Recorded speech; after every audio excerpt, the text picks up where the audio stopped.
예, 교회는요 반드시 부흥해야 될 줄로 믿습니다. 교회는 부흥해야 됩니다. 교회가 왜 부흥해야 될까요? 교회가 부흥해야 되는 이유가 무엇일까요? 교회는 세상의 희망이기 때문에 그렇습니다.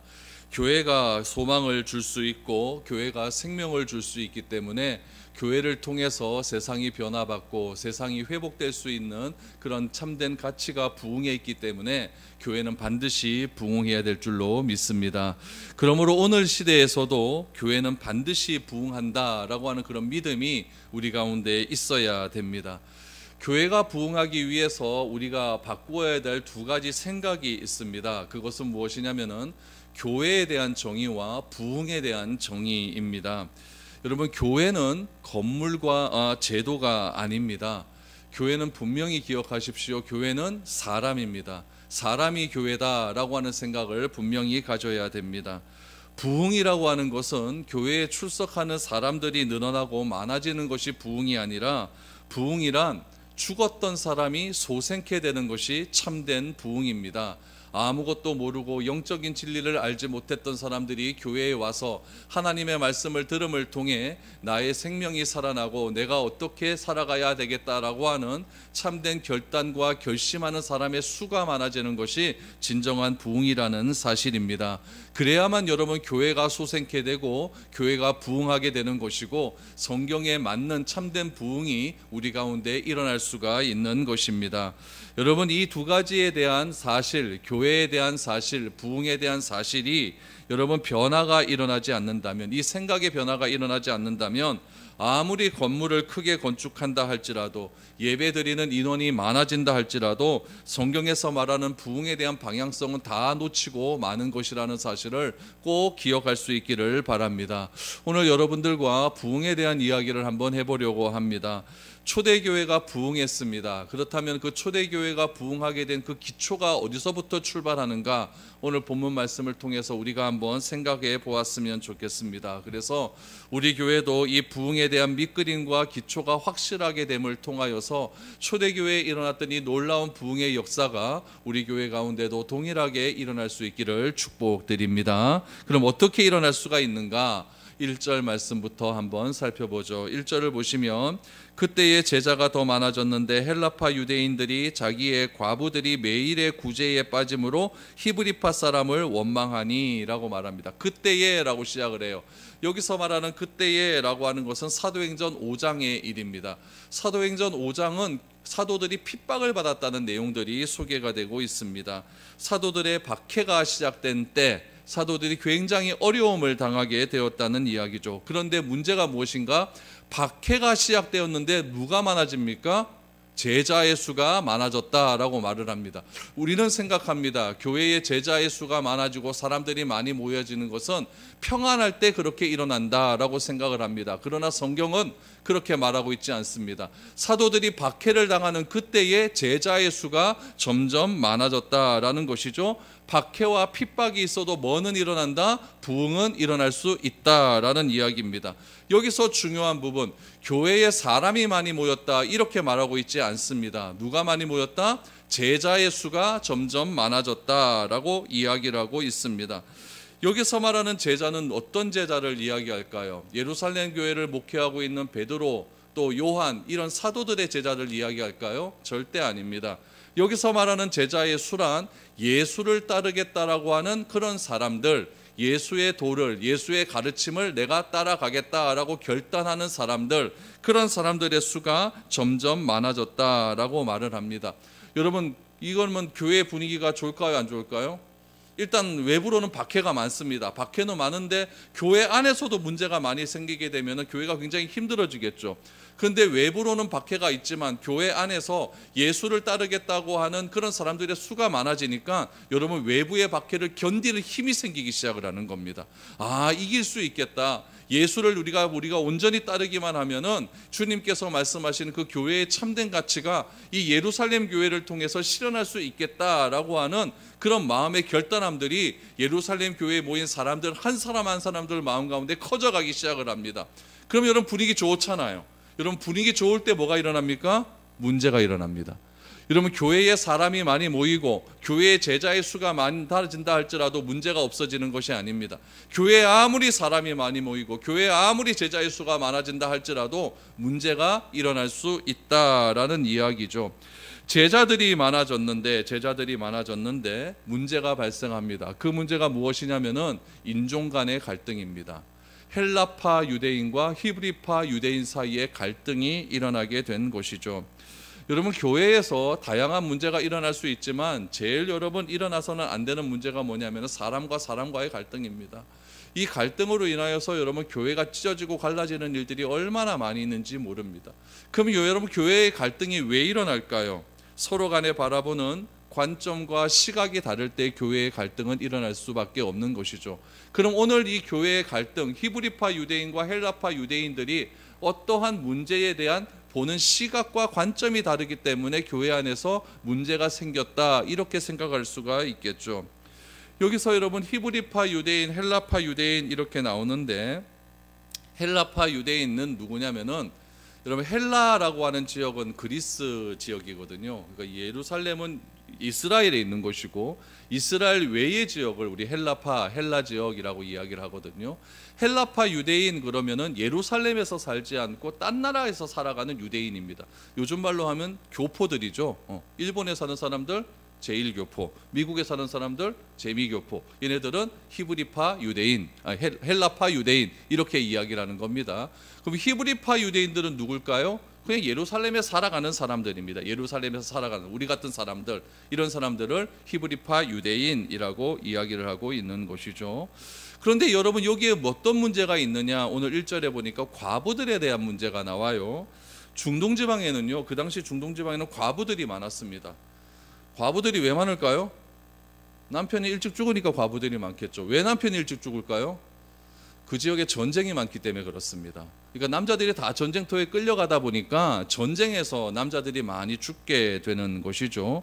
그러다 보니까 경제적인 능력이 없는 결혼한 여자들이 여러분 경제적인 어려움을 겪는 경우가 굉장히 많이 있었습니다. 요즘에는 여러분 많이 이런 부분들이 해소되었지만 이 당시 시대에는요, 여성들이 경제권을 가지고 경제 활동을 한다는 것은 굉장히 쉽지 않은 일이었습니다. 힘든 일이었죠. 그래서 여성들에게는 직장을 잘 주질 않았어요. 그러면 꼬박 굶어 죽을 수밖에 없는 일밖에 없는 것이죠. 이들을 누가 돌보았다? 교회가 돌본 것입니다. 교회가.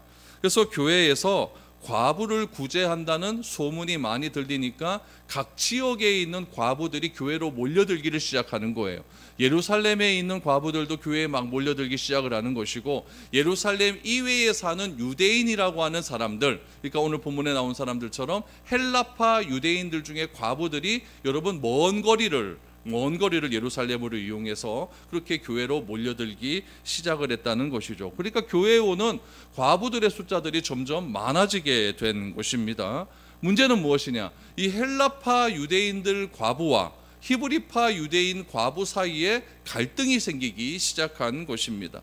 왜 이런 갈등이 시작되었을까요? 문제는 우리가 쉽게 짐작을 할 수가 있어요. 예루살렘 교회는 어디에 있습니까?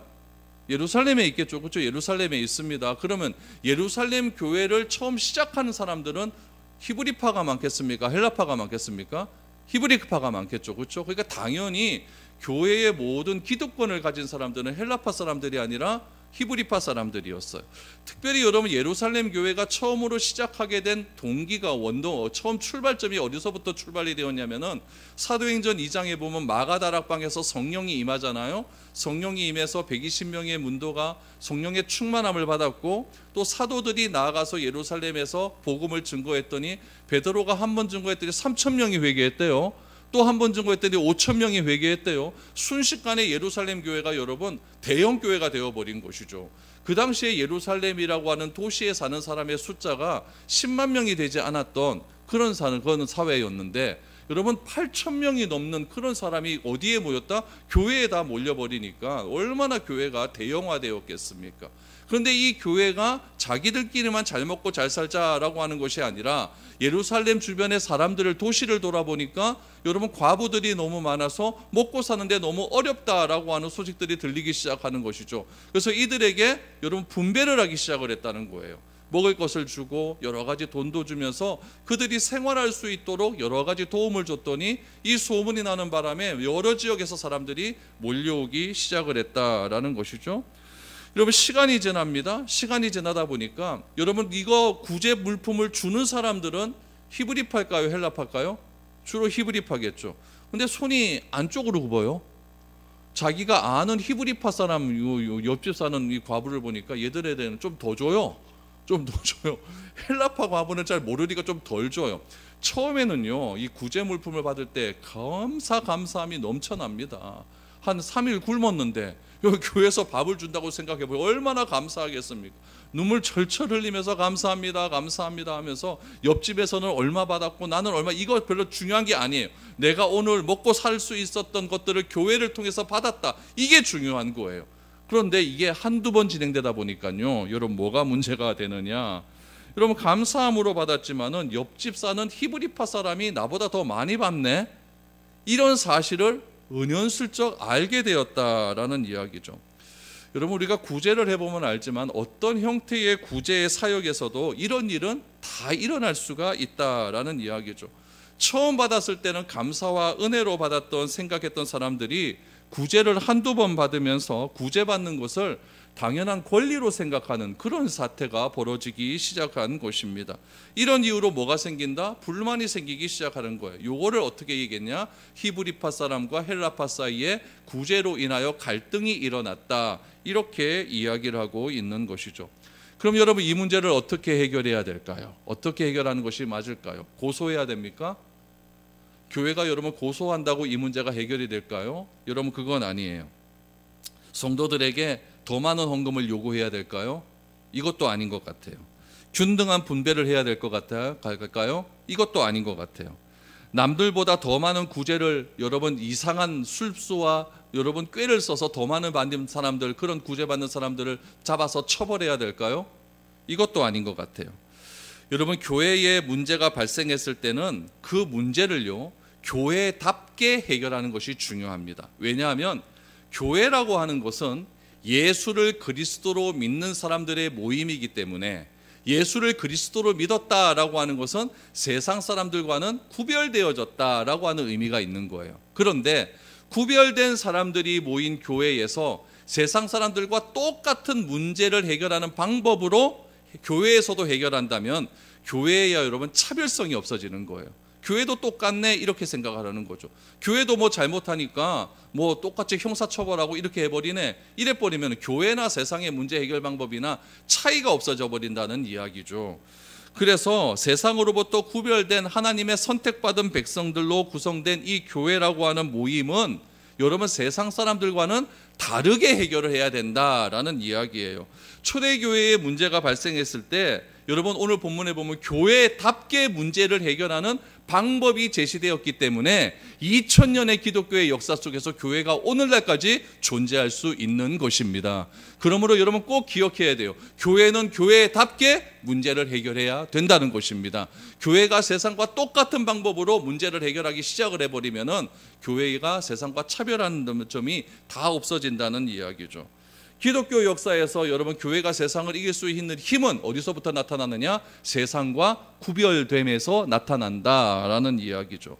그럼 여러분, 오늘 이 교회에서 발생한 이 문제를 어떻게 해결했을까? 사도들이 나섭니다. 여러분, 해결의 방법이 나옵니다. 2절을 보세요. 12사도가 모든 제자를 불러 이르되 우리가 하나님의 말씀을 제쳐놓고 접대를 일삼는 것이 마땅하지 아니하니 라고 말합니다. 사도들이요, 제자들을 불러 모았어요. 그리고 딱 하는 말이 뭐냐면 내 잘못이다, 이렇게 이야기하는 겁니다. 사도들이 회개하기 시작을 합니다. 교회에 문제가 발생했는데 누가 회개한다고요? 사도들이 회개하는 거예요.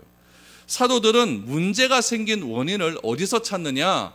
여러분, 자기 자신에게서 찾는다라는 이야기죠. 그 문제에 자기 자신에서 찾는 문제의 구체적인 일이 무엇이냐? 문제의 원인을 하나님의 말씀을 소홀히 여기고 다른 일에 집중했다. 여기에서 문제의 여러분 시발점을 찾고 있다라는 이야기죠. 정말 놀라운 일입니다. 왜 그러냐면은 죄인 된 인간은요, 모든 문제를요 나에게서 찾는 법이 없습니다. 다 너 때문입니다. 너 때문에. 너 때문에 이런 일이 발생했고 너 때문에 이런 일이 발생했다라고 이야기를 합니다. 가족들 간에도 여러분 문제가 발생하면 누구에게서 찾습니까? 자식들도 부모에게서 찾아요. 부모도 자식에게서 찾습니다. 이게 여러분 죄인된 인간의 본질의 모습이에요. 그런데 교회는 어떡합니까? 그 문제를 누구에서 찾습니까? 사도들이 다 나 때문이다 이렇게 이야기를 하는 것이죠. 여러분 이걸 좀 객관적으로 좀 냉정하게 보면 이래요. 객관적으로 보면 나누어 준 사람이 잘못입니까? 잘못 아닙니까? 나누어 준 사람이 뭔 잘못입니까? 그렇죠? 내가 다 안 먹고 좀 나눠주겠다는데 나눠 준 사람이 무슨 잘못이 있겠습니까? 잘못은 여러분 어떻게 보면 받는 사람의 태도에 문제가 있는 것이죠. 이 사람은 100원 주고 이 사람은 50원 줬다고 해서 50원 준 사람이 왜 뭐라 그럽니까? 주는 사람 마음이죠. 꽁꼴로 아무것도 일 안 하고 줬으면 그냥 감사함으로 받으면 그만 아니겠습니까? 그러니까 여러분 받는 사람의 태도의 문제예요. 그러나 여러분 이런 문제들 이런 방향으로 문제를 해결하는 방법은 세상에서 문제 해결의 전형이에요. 그러니까 나에게서 문제 찾는 것이 너가 잘못한 거다. 너 받는 사람의 태도가 문제야. 이렇게 다른 사람에게서 찾는 것 아니겠습니까? 그러나 하나님의 사람은요, 남에게서 잘못을 찾는 것이 아니라 나에게서 잘못을 찾는다라는 거죠. 구제가 잘못되었을까요? 절대 아닙니다. 사도들이 구제에 관여한 일이 잘못되었을까요? 절대 그것도 아닙니다. 문제는 무엇인가? 하나님의 말씀을 전하는 것보다 구제하는 일이 우선되었다. 이것이 잘못이에요. 여러분 2절 다시 보세요. 하나님의 말씀을 뭐 해놓고? 제쳐놓고 접대하는 일을 우리가 했다. 이렇게 이야기하고 있는 것이죠. 여러분 이것은 무엇이냐면 이 사도들의 고백을 통해서 알 수 있는 것은 교회의 가치를 아는 거예요. 교회의 정체성은 무엇이냐? 모든 것은 교회라는 것은 하나님의 말씀이 선포되는 것이 우선이다라는 거예요. 뭐보다? 구제보다. 뭐보다? 선교보다. 뭐보다? 교육보다. 뭐가 우선이다? 하나님의 말씀이 선포되는 것이 우선이다. 하나님의 말씀이 선포되지 않고 다른 것을 우선하다 보면 이런 문제가 발생할 수 있다라는 것을 분명하게 이야기한 거예요. 다른 말로 하면은 사도들이 우선순위를 잘못했다라는 이야기예요. 사도들의 우선순위는 하나님의 말씀을 온전히 전하는 것이다. 그러나 하나님의 말씀을 연구하고 전하는 것보다 뭐에 우선했다? 구제하는 일에 우선을 했다. 우선순위가 잘못되다 보니까 무엇이 발생하냐면은 여러분 제자의 수는 많아지는데 교회에서 문제가 발생하게 되었다. 이런 결론이 나오게 되는 겁니다. 여러분 교회의 문제를 바라보고 해결하는 방법은 어떤 방법이어야 하겠습니까? 문제가 된 그 일이 하나님의 말씀보다 우선되었는지 안 되었는지 그것을 먼저 바라보아야 됩니다. 어떤 일이 있어도 하나님의 말씀보다 더 우선되는 일이 교회에서 발생하면 안 됩니다. 교회의 본질은 하나님의 말씀이 바로 선포됨을 통하여서 생명을 살리는 일이어야 합니다. 하나님의 말씀이 바로 선포되어 생명을 살릴 때에 교회는 무엇이 일어나냐면 부흥이 일어나게 되는 것입니다. 구제 중요하죠. 구제 너무나 중요합니다. 그러나 구제가 하나님의 말씀보다 앞서서는 절대 안 된다는 이야기입니다. 교회는 선교해야 됩니다. 그러나 교회는 선교기관이 아니에요. 교회는 교육을 해야 됩니다. 그러나 교회는 학교가 아닙니다. 교회는 선교도 해야 되고 말씀도 가르쳐야 되지만 가장 우선시돼야 되는 것은 뭐다? 하나님의 말씀이 올바로 선포되어야 된다라는 이야기죠. 그래서 교회는 하나님의 말씀이 중심되어야 질서가 바로 잡힙니다. 교회의 질서가 바로 잡히지 않으면 교회는 문제가 발생할 수밖에 없는 것입니다.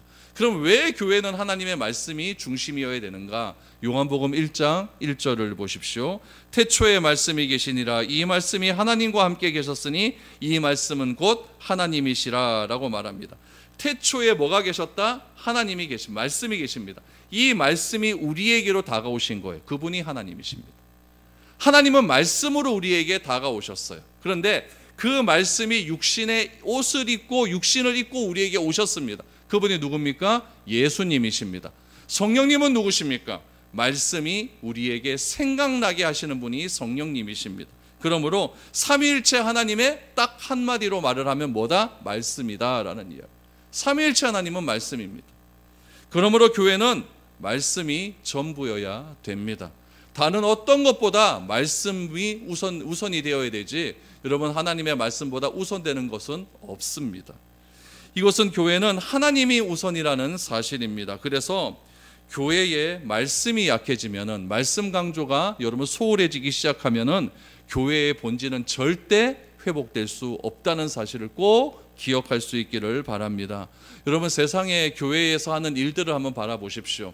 교회가 여러분 사회에서 얼마나 많은 일들을 합니까? 여러분 어려움 터질 때 교회에서 얼마나 구제금도 많이 냅니까? 어떤 사고 터지면요, 여러분 교회에서 달려가서 여러분 그 사고 현장에 가서 여러분 얼마나 많은 일들을 합니까? 구제도 많이 합니다. 그러나 제일 많이 구제 많이 하고 많은 일들을 하면서도 왜 교회가 이렇게 비방받고 손가락질 받아야 될까요? 우리가 주일에 예배도 드리고 기도도 하는데 하나님의 말씀의 중요성을 알지 못한다고 한다면 교회는 문제가 발생할 수밖에 없는 것이고 내가 그 문제의 핵심이 될 수밖에 없다는 이야기입니다. 교회는 육의 양식보다, 눈에 보이는 일보다 눈에 보이지 않는 하나님의 말씀이 더 중요하기 때문에 그렇습니다. 여러분 그렇다면 사도들이 어떻게 이렇게 자기 잘못 때문에 이런 일들이 발생했다라고 이렇게 고백할 수 있었을까요? 여러분 오늘날 교회에서 가장 큰 문제는 무엇이냐면은 목사들의 독점입니다. 사람의 수가 많아지기 시작하면은요, 목사들은 황제가 됩니다. 완전히 자기 마음대로 막 행하려고 하는 그런 일들이 많이 있어요. 그렇기 때문에 오늘날 사회에서의 가장 큰 문제들도 뭐냐면 작은 교회에서 문제 안 납니다. 사람들 많이 모이는 그런 교회에서 다 문제가 나는 이유가 뭐냐면은 사람들이 많이 모이는 것을 부흥으로 착각을 하고 그 일이 다 나를 통하여서 이루어졌다, 내가 이루었다라고 하는 그런 자만심과 교만심 때문에 그러면 교회의 모든 문제가 발생하는 겁니다. 오늘 초대교회에서 제자들의 수가 많아졌어요. 그때 사도들이 했던 일은 무엇입니까? 박해당하는 일이었어요. 어려움 당하는 일이었어요. 여러분 복음만 증거하면 여러분 로마 사내들인 회당에서 난리가 납니다. 한 번만 더 너 말씀 증거하기만 하면은 내가 너 다 죽여버릴 거라. 이런 여러분 핍박과 고난 속에서도 여러분 이 사도들이 행하는 일은 무엇이냐면은 나는 내가 눈으로 본 일을 나는 말하지 않을 수가 없다. 말하지 않을 수가 없다. 이렇게 담대하게 하나님을 증거하는 삶을 살았다라는 이야기예요. 사도들이 왜 이 모든 교회의 문제가 나 때문이다라고 말할 수 있었을까요? 이유는 단 하나입니다. 성령 충만했기 때문에 그렇습니다. 그렇지 않다면 사도들은 구제를 받고도 불평을 쏟아낸 과부들에게 모든 책임을 돌렸을 거예요. 교회에서 이만치 했으면 됐지, 받는 사람 뭐 그렇게 감사함으로 받으면 됐지, 왜 자꾸 비교하고 난리냐, 이렇게 말했을 것입니다. 그러나 여러분 교회의 본질은 머리가 되신 예수님께서 자신이 사역을 시작할 때부터 가장 중요하게 여겼던 건 무엇이다? 하나님의 말씀이었어요. 예수님께서 공생애를 시작하기 전에 제일 먼저 하신 일이 무엇이냐면 40일 동안 금식하는 일이었습니다. 그때 사탄이 찾아옵니다. 여러분 너 배고프지? 이 돌들로 빵을 만들어 먹으면 돼. 이렇게 했을 때 예수님이 말씀하신 게 마태복음 4장 4절입니다. 예수께서 대답하여 이르시되 기록되었으되 사람이 떡으로만 살 것이 아니요 하나님의 입으로부터 나오는 모든 말씀으로 살 거리라 하였느니라 라고 말합니다. 그러면 40일을 금식했다라고 하는 것은 생사의 기로에 서는 순간이에요. 그때 마귀의 시험이 등장하죠. 예수님의 대답은 신명기의 말씀을 인용을 합니다. 사람이 떡으로만 살아가는 것이 아니라 하나님의 말씀으로 산다. 여러분 교회란 무엇입니까? 교회에 오신 여러분들이 선택해야 될 것은 무엇입니까? 떡이 우선인지 말씀이 우선인지, 이거 둘 중에 하나 선택하는 것이 내가 예수를 믿겠다 결단하는 일입니다. 여러분 사람의 떡이 우선인지 말씀이 우선인지, 돈이 먼저인지 하나님이 먼저인지, 소유가 우선인지 여러분 신앙이 먼저인지, 이 질문에 대한 분명한 대답이 있을 때에 내가 진정한 교회로서의 가치를 누릴 수 있는 것입니다.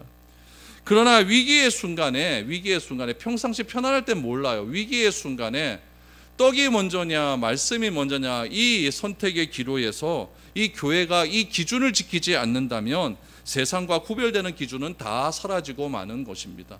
오늘 본문에서 사도들은요, 떡이 먼저냐 말씀이 먼저냐, 이 우선순위에서 무엇을 택합니까? 말씀을 택하는 거예요.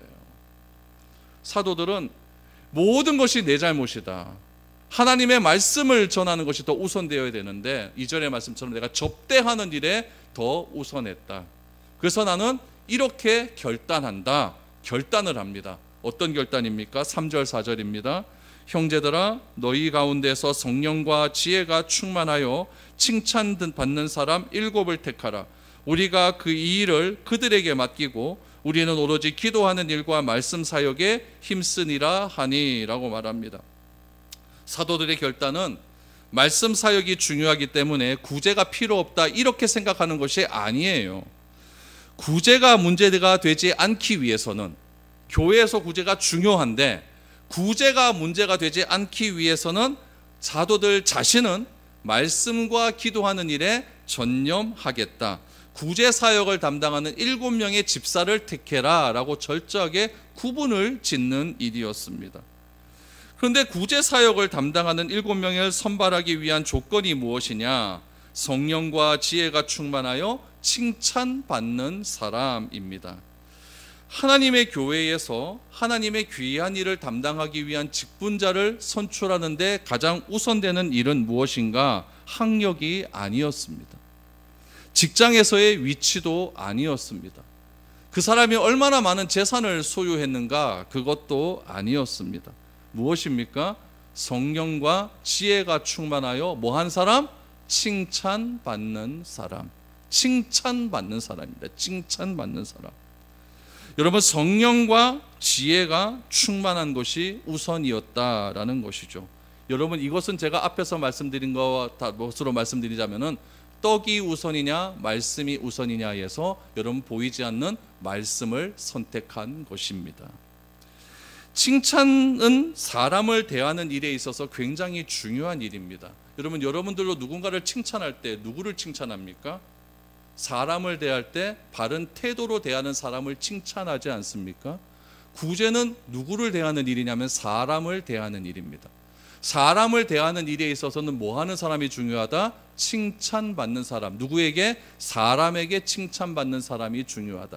그 칭찬받는 사람의 조건은 무엇입니까? 성령과 지혜가 충만할 때 사람에게 칭찬받을 수 있다라는 이야기죠. 그러므로 사람을 대하는 구제 사역에서 사람에게 인정받지 못하면 안 된다고 하는 조건을 딱 걸어버린 것입니다. 그래서 7명을 택한 후에 사도들은 뭐 했느냐? 말씀과 기도하는 일에 전념하겠다고 문제 해결의 방법을 이야기했습니다.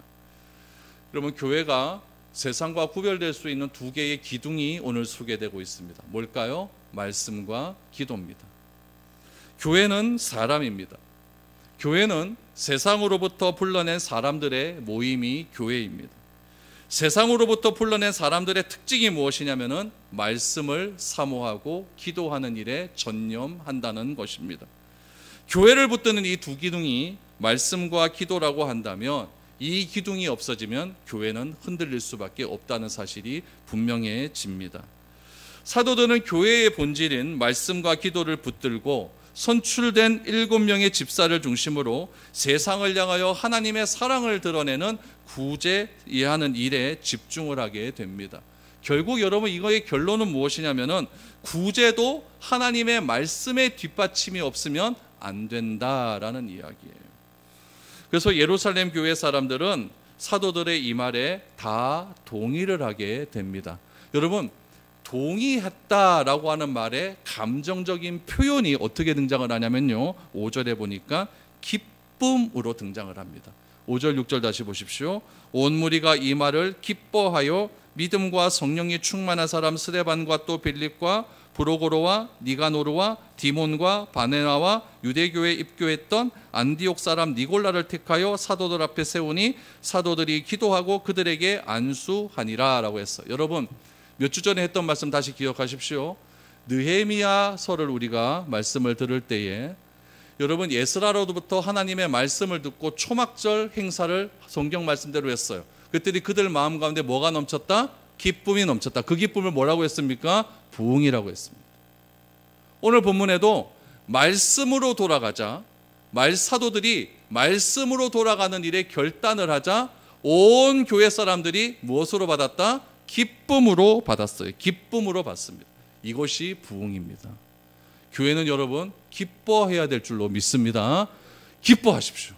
인상 쓰지 마시고 기뻐해야 됩니다. 사람 만나면 기뻐해야 되고, 하나님의 말씀을 들을 때 기뻐해야 되고, 기도할 때 기뻐해야 되고, 찬양할 때 기뻐해야 되고, 식사할 때도 기뻐해야 되고, 기쁨이 넘쳐야 여러분 그것이 참된 부흥의 출발점이라는 이야기예요.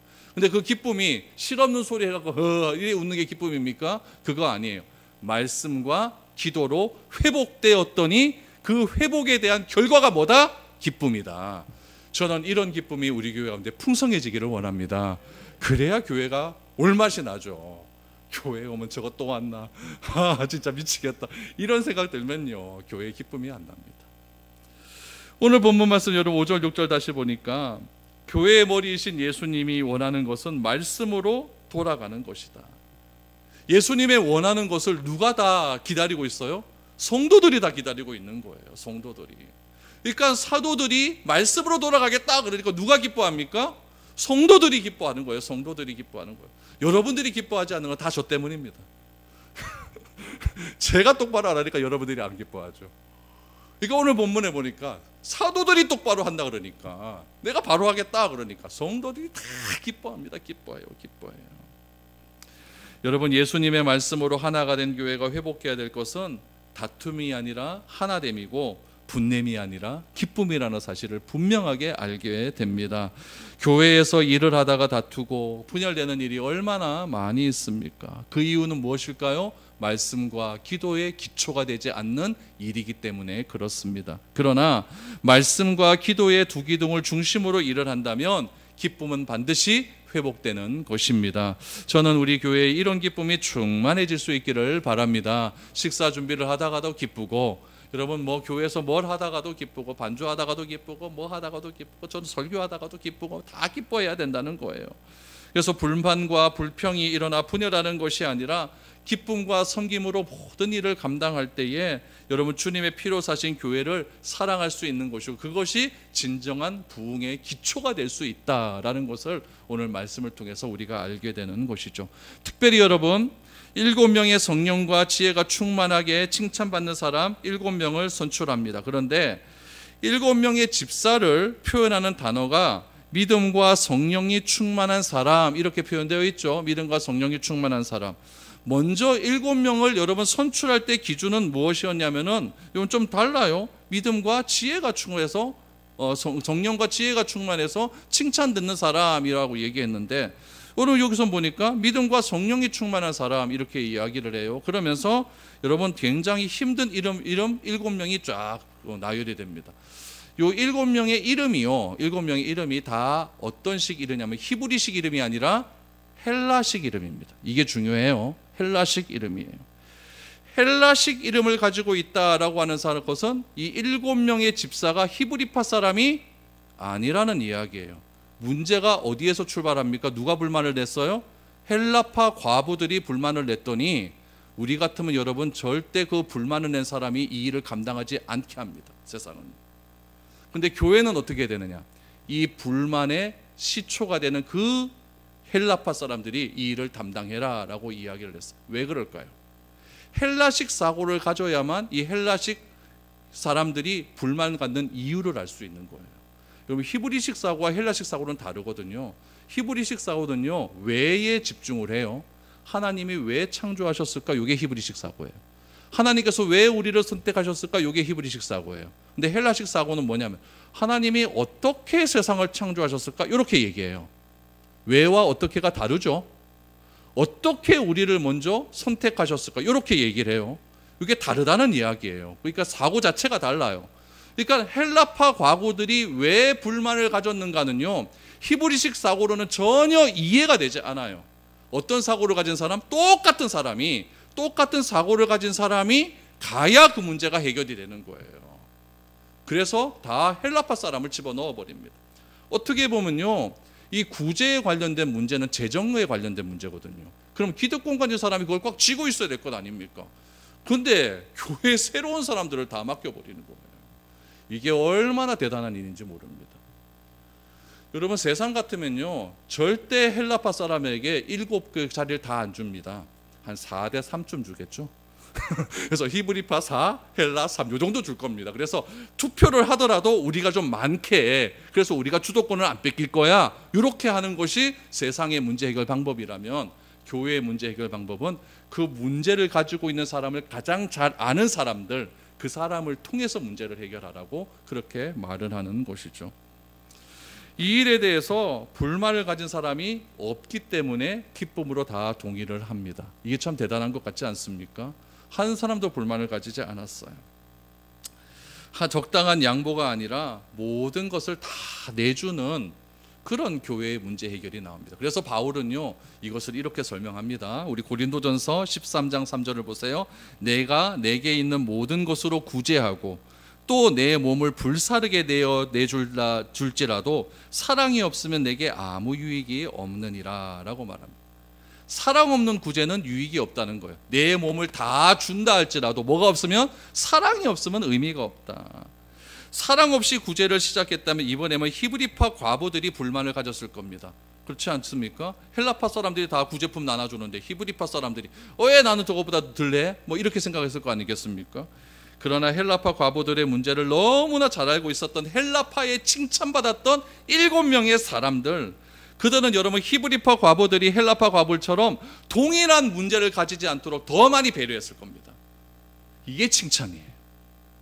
헬라파 과부들이 이런 문제 때문에 불만 가졌다는 것을 다 수용했기 때문에 똑같이 나눠주면 히브리파 과부들도 불만 가질 것이다. 이걸 알고 있는 거예요. 그래서 여러분 똑같이 이렇게 이런 문제 다시 재발하지 않도록 더 많은 배려를 히브리파 과부들에게 쏟아붓기 시작을 하는 것이죠.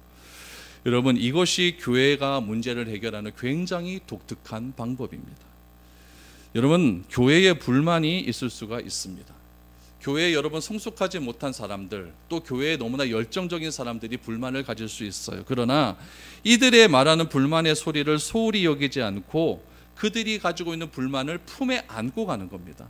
품에 안고 그 불만을 스스로 해결할 수 있도록 자리를 쫙 마련해 주는 것이죠. 특별히 여러분 7명의 집사 가운데 눈에 들어오는 집사 이름 2명 있죠. 누가 들어옵니까? 스데반, 빌립 2명이 들어옵니다. 여러분, 스데반과 빌립이 구제사역의 전문가일까요?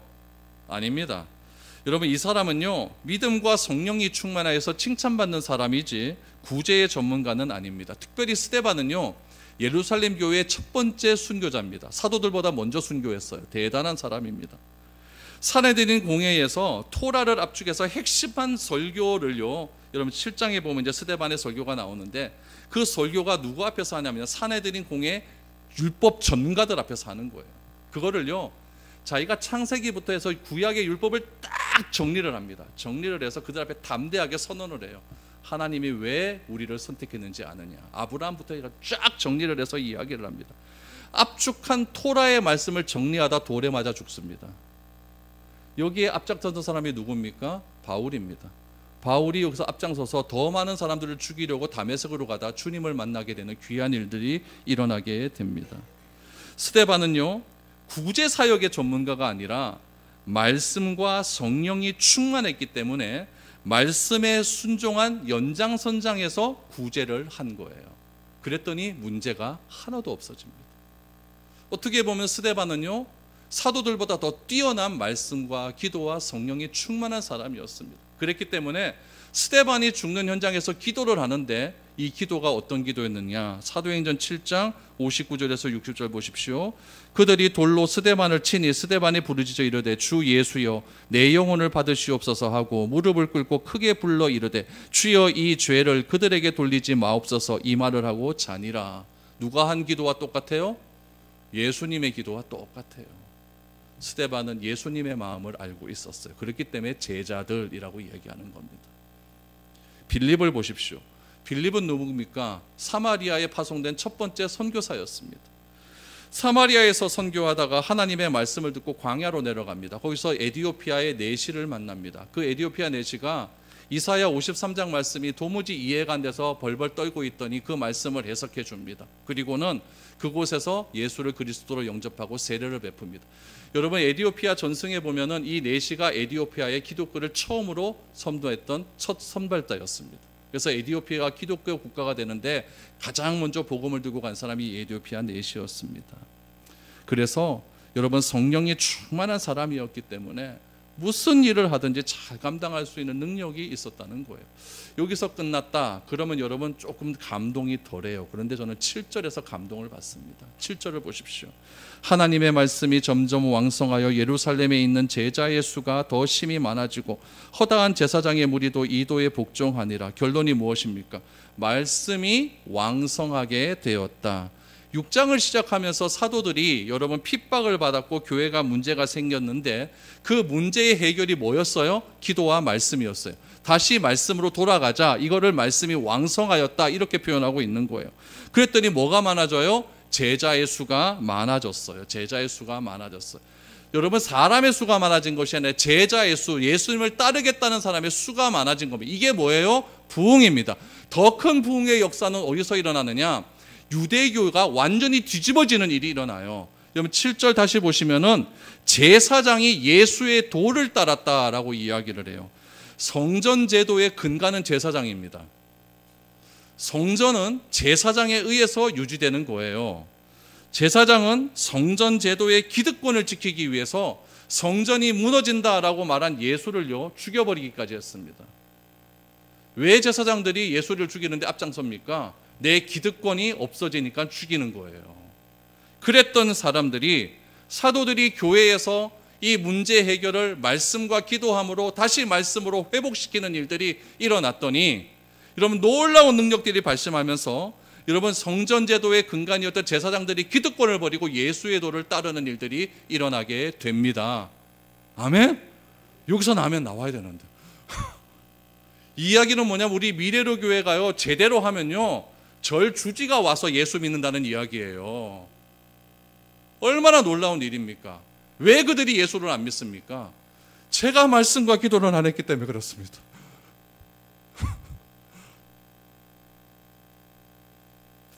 우리가 다시 한번 부흥을 갈망하고 다시 한번 우리가 회복하기를 원한다면 말씀과 기도로 돌아가야 됩니다. 그리고 말씀으로가 기도로 돌아가는 그 일에 우리 모두가 기쁨으로 화답해야 됩니다. 그래서 교회가 진짜 기쁨이 회복되어지고 쉬지 않고 말씀과 기도하는 일에 최선을 다할 때에 우리 교회도 이런 놀라운 초대교회에 일어났던 놀라운 일들이 일어나게 될 줄로 믿습니다. 주님께 더 부르짖어 기도하시고 주님께 더 간절한 말씀으로 붙드셔서 우리가 부르짖어 기도할 때 크고 은밀한 일들을 우리에게 보여주신다고 하신 그 하나님의 약속을 믿고 능치 못할 일이 없는 그 하나님을 더욱더 붙들고 나아갈 수 있는 우리 미래로 교회가 될 수 있기를 주님의 이름으로 축복드립니다.